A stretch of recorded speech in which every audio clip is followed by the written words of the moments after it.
Story. The U.S. Deputy Secretary of State announced an expanded effort against ISIS in Syria. We are intensifying our efforts on all fronts by supporting anti-Syrian rebels and pursuing diplomatic efforts to end the war. And now U.S. boots on the ground. American special forces, perhaps 50 or more, will be helping the Kurds in northern Syria. The Obama administration insists they're in Syria to act as advisors and trainers. As it relates to their mission, this is an important thing for the American people to understand. These forces do not have a combat mission.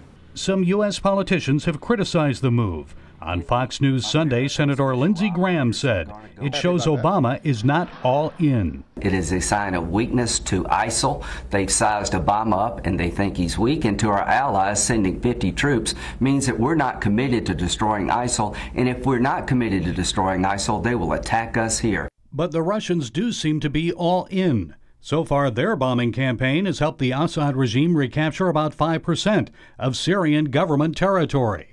All of this has led to new comments from al-Qaeda's number one in command, Ayman al-zawahiri. He's calling on Muslims to unify to drive the foreigners from Syria and the Middle East. In a new audio recording, Zawahiri said, quote, "The Americans, Russians, Iranians, Alawites, and Hezbollah are coordinating their war against us. Are we not capable of stopping the fighting among ourselves so we can direct all our efforts against them? That means unifying with ISIS, a group al-Zawahiri has denounced, criticizing its self-proclaimed caliphate and caliph." There's an old saying in the Middle East, me and my cousin against one another. We fight one another, but me and my cousin against all the others. So when there is a common enemy, they will go after that common enemy. Al-Zawahiri also threatened another attack on America's heartland, and he praised the recent killing of Jews at Jerusalem's Temple Mount.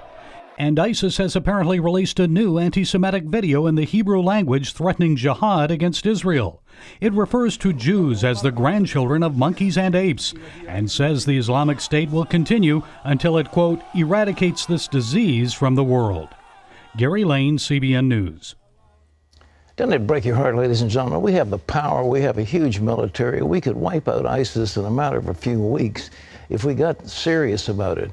And in terms of our Kurdish allies, the Peshmerga, we're not sending supplies to them. They're begging for heavy weapons, and we're not doing it. We send money to that ineffective regime in Baghdad, and they in turn use the money for other things.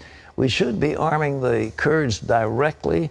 They would be a potent fighting force. We're not doing that. There's so many things we could do, and we're doing none of it. And this word game they're playing, semantics, well, it's not really combat. Oh, it's just a support mission. Baloney. Let's get with it. Our CBN News terrorism analyst, Eric Stakelbeck, is with us now. Eric, what does it mean that al-Qaeda and ISIS, do you really think they're going to join up?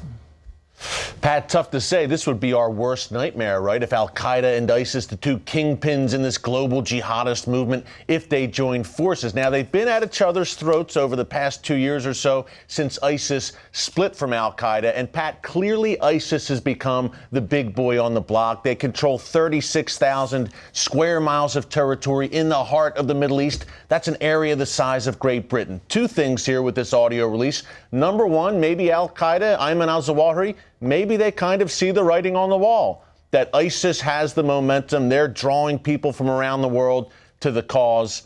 And number two, Pat, al-Qaeda wants to remain relevant. Look, since 9/11, they have carried out some smaller scale deadly attacks. They're still very dangerous, but nothing on the scale of what we see with ISIS right now. So al-Qaeda really, look, when it comes to street credibility, Pat, among these young jihadists around the world, al-Qaeda is desperately trying to keep pace with ISIS. And right now, ISIS is far ahead.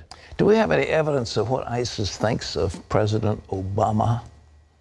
They don't like President Obama. They don't like any Western leader. They don't like any Christian or Jew. Basically, they have no respect for President Obama. And Pat, the more that we hesitate in confronting ISIS in the Middle East, the more emboldened, empowered they become, and the less they respect President Obama and the United States. They see us as a paper tiger. We're putting in 50 special forces right now. Hey, our special forces, Pat, are the best in the world. We all know that. But 50 of them is not, even as great as they are, only 50 is not enough to get the job done. What we need to do to ISIS in the Middle East is what we did to the German war machine and the Japanese war machine during World War II. Crush them decisively. Pat, when history shows us when a great evil rises, it must be crushed immediately. Unfortunately, we are letting ISIS metastasize, spread its tentacles throughout the Middle East and North Africa. And by the way, we don't need a major U.S. ground presence to do this. Think of what we did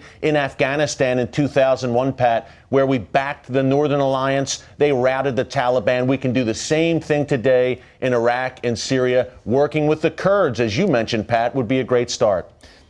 What about North America? Do you think al-Qaeda and ISIS are planning some attack on the heartland of America? Absolutely, Pat. This is without a doubt. Number one, I'm glad you mentioned the heartland, Pat. In this audio tape we're talking about with Ayman al-Zawahiri, he specifically mentioned striking the U.S. heartland. So that's number one, not just New York City, Chicago, L.A., the big cities, but the heartland. Number two, Pat, very stunning statement recently by the FBI Director James Comey. Now, we've discussed here on the club how we have, according to the FBI Director, we have investigations ongoing into ISIS activity in every state in the Union, all 50 U.S. states. Well, Pat, a few weeks ago, he made an even more stunning statement, said that we have at least 900 investigations ongoing into ISIS-related activity here on U.S. soil. And he said, if this pace keeps up, the FBI may not be able to keep pace with all of these jihadi investigations that are going on in the United States right now. I argue, Pat, we've talked about this for years here on CBN News. We have a homegrown jihad epidemic. I do not say that word lightly. And if you think it's bad here, look at Europe, where at least 5,000 Europeans have left their comfortable homes, gone overseas, and joined ISIS. And Pat, one day, if they don't get killed over there, they will return here. U.S. citizens, European citizens, by the way, who can travel freely around the United States. Eric, I appreciate that very much.